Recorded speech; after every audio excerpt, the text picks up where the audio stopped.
Hi everyone, and welcome to today's show. This is your host and your coach, Dr. Mary Ayers. Well, we're all in for a treat this week because we're really going to be doing some tapping to break the patterns and get some freedom from this need we have to seek approval.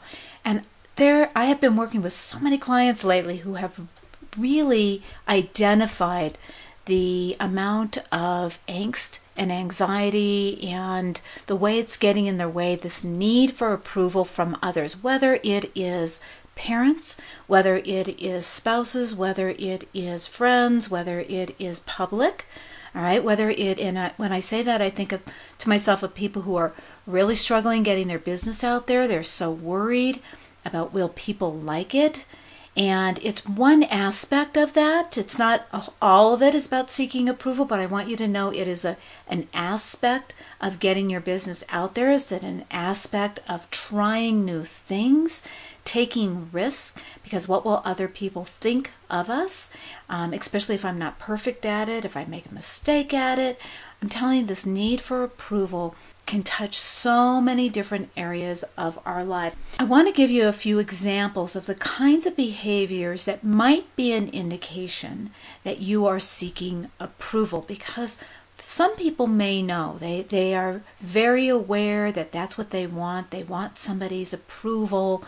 A perfect example I have from my own life is many years ago when I was a fairly new therapist. I was working in an office with a psychiatrist, and he was mentoring me.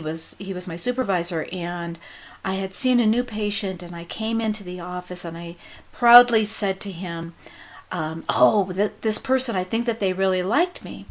And he said to me, "So is that important to you?" Now, when your supervisor tells you that and he's giving you that look, you pretty much know that the answer you're supposed to give him is no, it's not important to me. I understand as a therapist that we have these boundaries and that's not important. But I was much more invested in being honest. And so I said to him, "I know I'm not supposed to be saying this, but the truth is, yes, I wanted my client to like me." And he made this statement. He says, here's the numbers on that. 1/3 of the people are going to like you no matter what.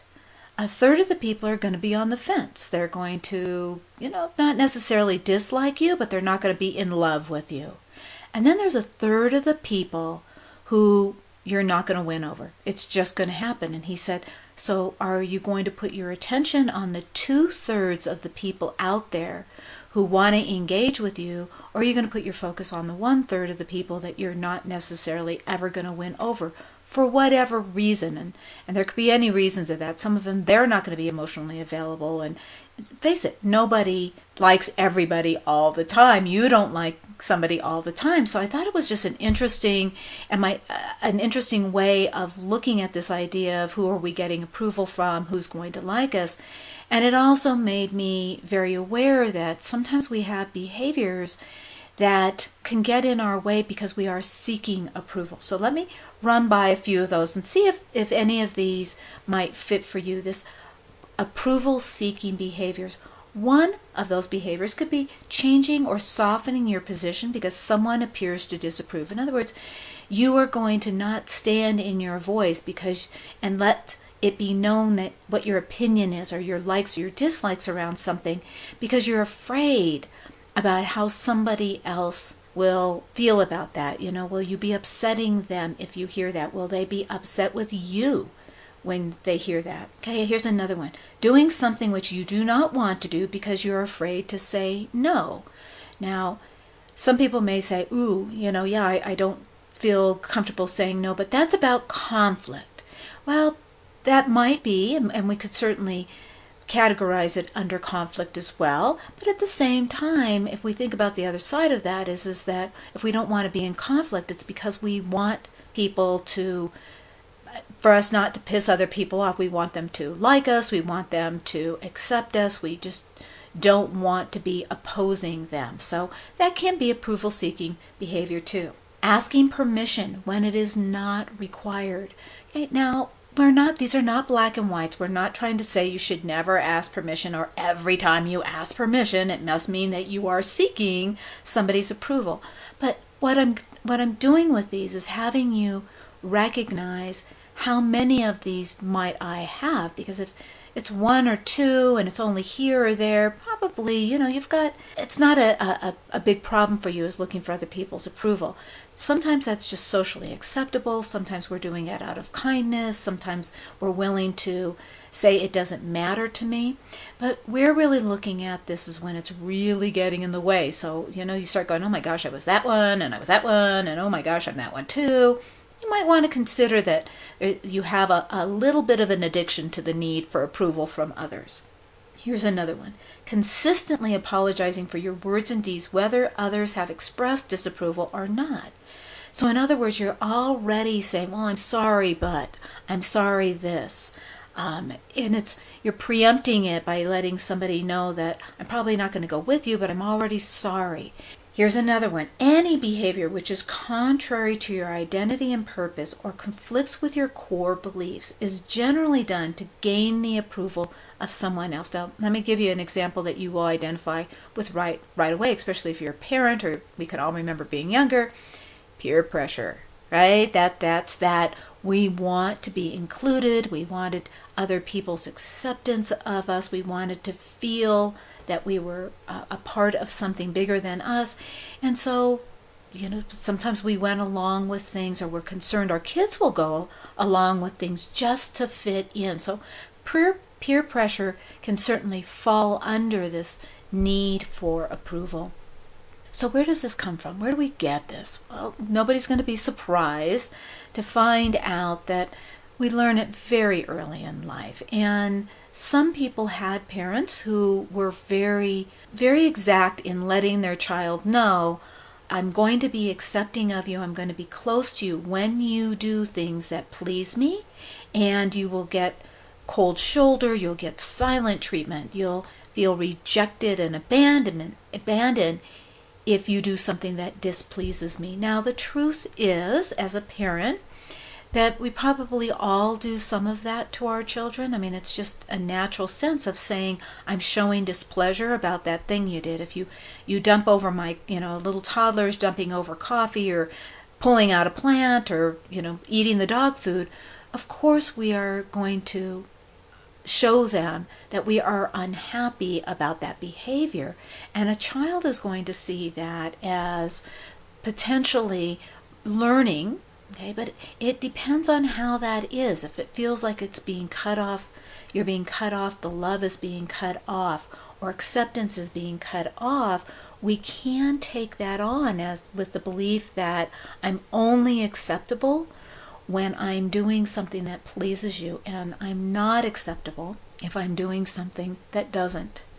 And we just carry it with us for the rest of our lives in a way that makes it really gets in our way, right? Is this need for approval? It gets in the way of us knowing what we want. It can very often show up as a fear of getting clear about knowing what it is you want, really knowing yourself, your preferences. Because for some people, they have been so concerned about what other people want, because how will I be pleasing for them? They're going to give me their approval if I do the thing they want, that they're so busy trying to understand and figure out what other people would be happy about that they don't ask themselves what will make them happy. And even if they were to ask themselves what will make them happy, what's their preferences, they may not speak up because they're afraid that it won't be in alignment, that they won't get that approval, that somebody else will dislike it and hence dislike them. I could do an entire series around this topic, the way it shows up and where it gets in your life. But what I want you to do right now is just begin to see for yourself, where is that true for you? To whom was it important for you to get their approval? And again, we're not saying black and white, wanting approval is wrong. That's everybody's going to want somebody's approval at some time. We're talking about it where it becomes problematic, where you walk around anxious, wondering what somebody else is thinking, because we don't have control over what somebody else likes or dislikes or their opinions of us.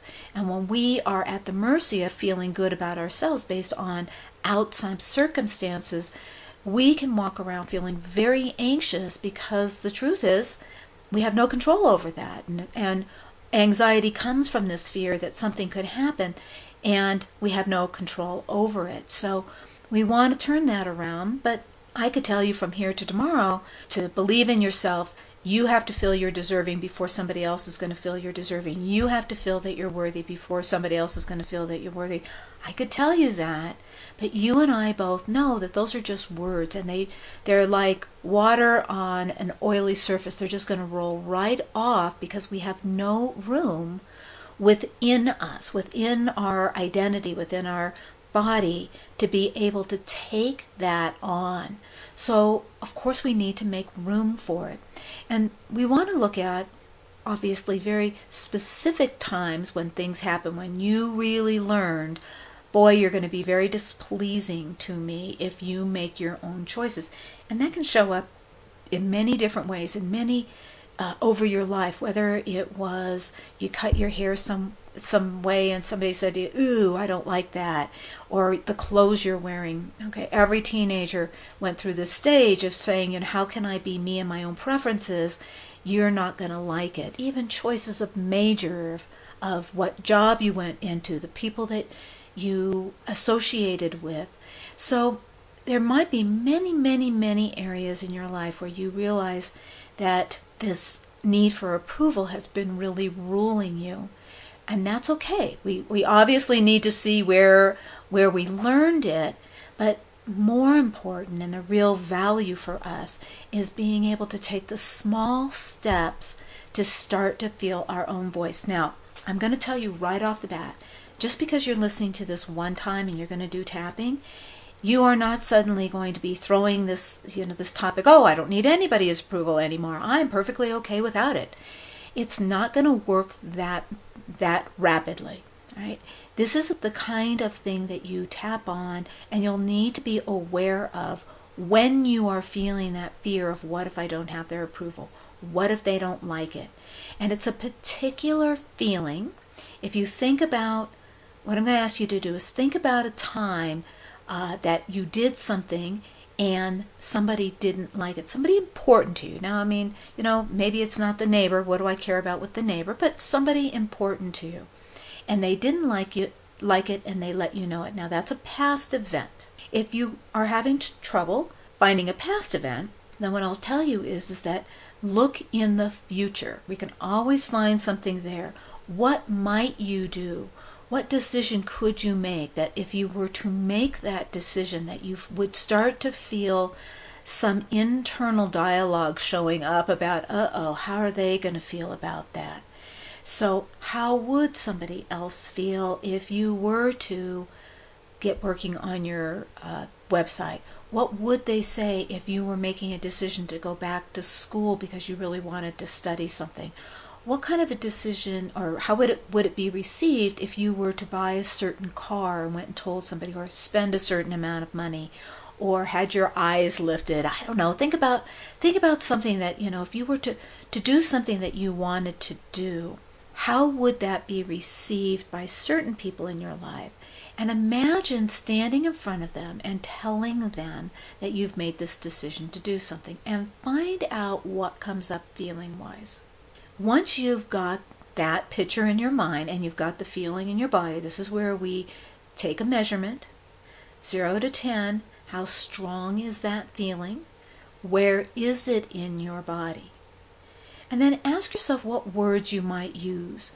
What would you feel about that? Ooh, I shouldn't do that, or gee, they're not going to like that, or they're going to be upset with me.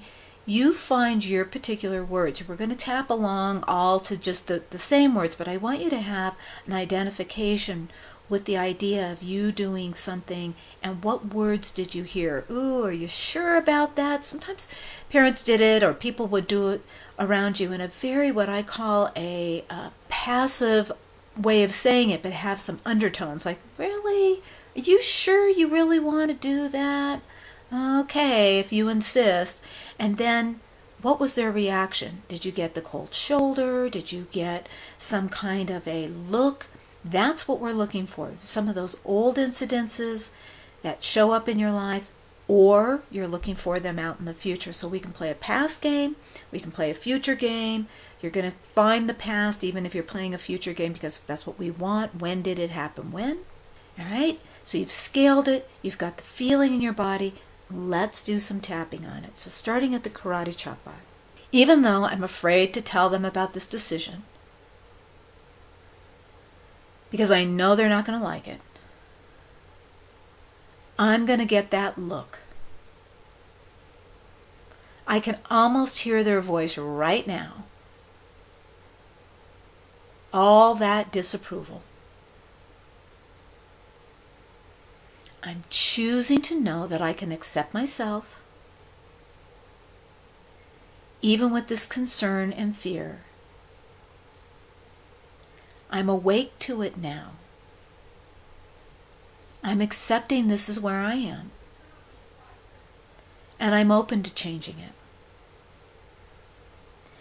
Even though I need their approval to feel good about myself. That's what they taught me. I have no clue what I want. And it really doesn't matter. I just want their approval. And that's okay. Because I'm going to start with accepting myself now where I am. Even though I have this need for their approval. I want it so badly. Because it feels so good when I get it. And it feels miserable when I don't. I'm ready to change this now. And at the eyebrow, I need their approval. Side of the eye, because it hurts so bad when I don't get it. Under the eye, I don't know what I like. Under the nose, I just need to know that they'll approve of me. On the chin, it doesn't matter what I like. Collarbone, or does it? Under the arm, what if I like it and they don't? Top of the head, what if they withdraw? Back at the eyebrow, what if I get the silent treatment? Side of the eye, the rejection. Under the eye, the abandonment. Under the nose, I can't risk it. On the chin, I need their approval. Collarbone, I wonder if that's really true. Under the arm, it sure feels like a need. Top of the head, from very long ago. Back at the eyebrow. And now that I see it,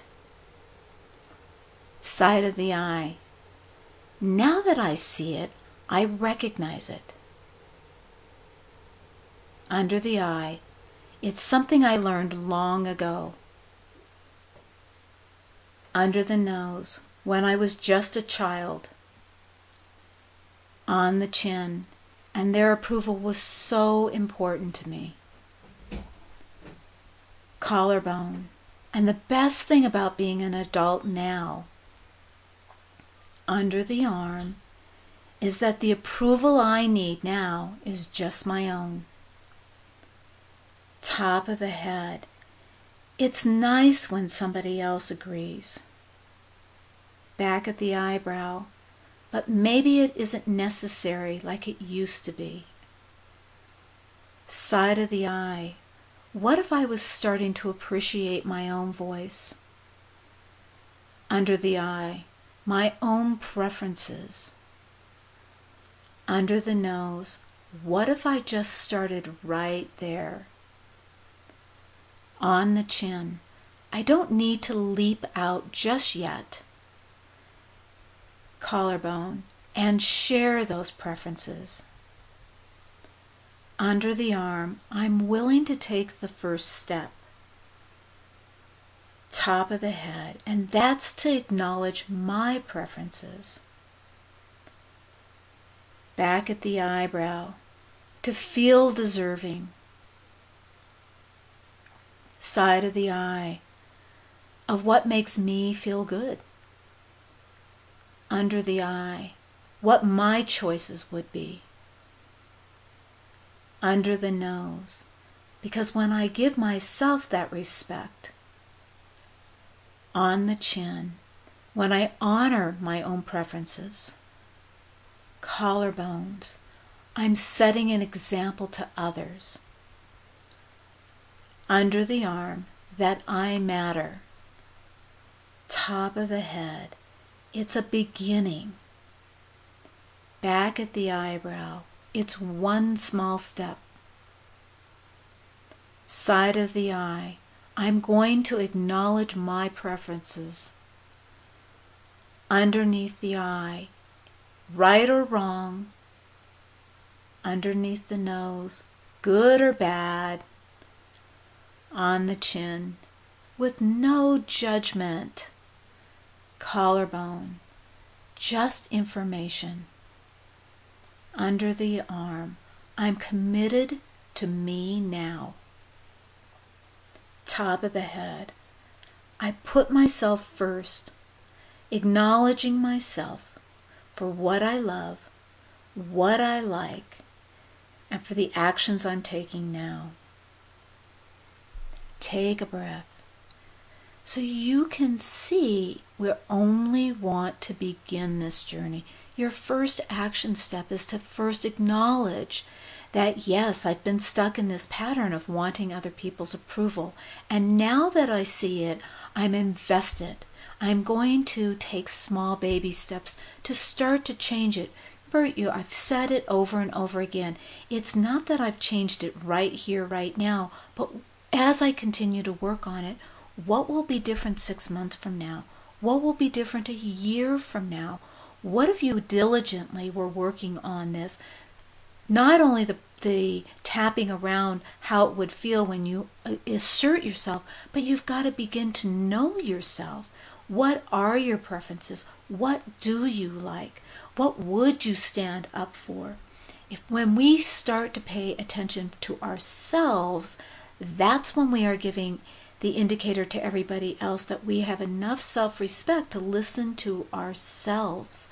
And that's when we get respect from other people.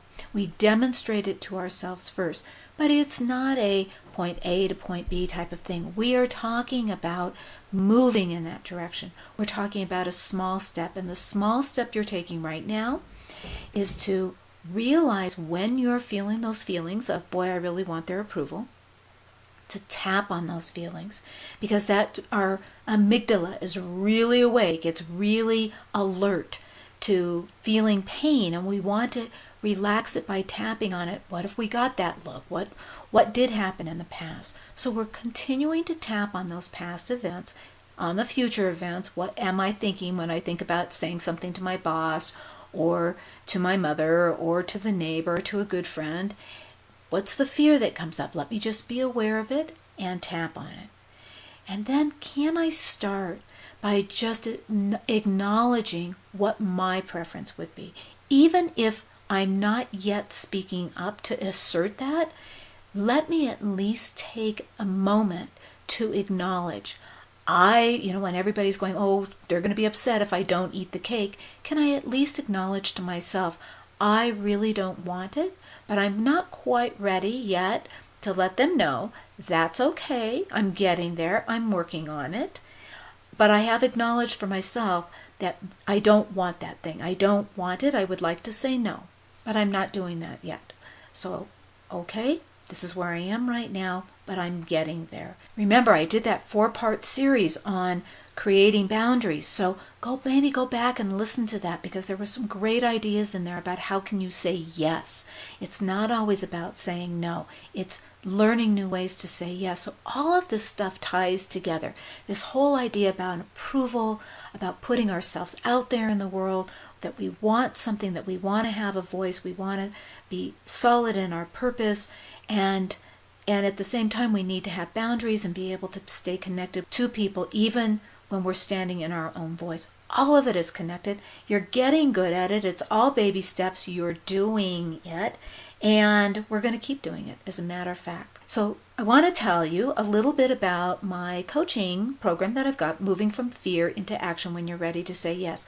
We really dive into this stuff. We really go into it. It's an opportunity to work with somebody one-on-one, to really find those old events and have somebody there with you to work on them. That's what my job is to ask those great questions, to find them, give you a space of safety for you to be able to work on them. And then I'm always about taking that next step forward. What's that thing that you want to do that you've been holding yourself back from, so that we can start to take those actions so that you can have the life you really want. My coaching program is called Moving from Fear to Action. If you want to hear about it, we can do a consultation. All you need to do is send me an email at mary@tapintooaction.com. In the meantime, take these baby steps, keep tapping, and until next time, stay brilliant.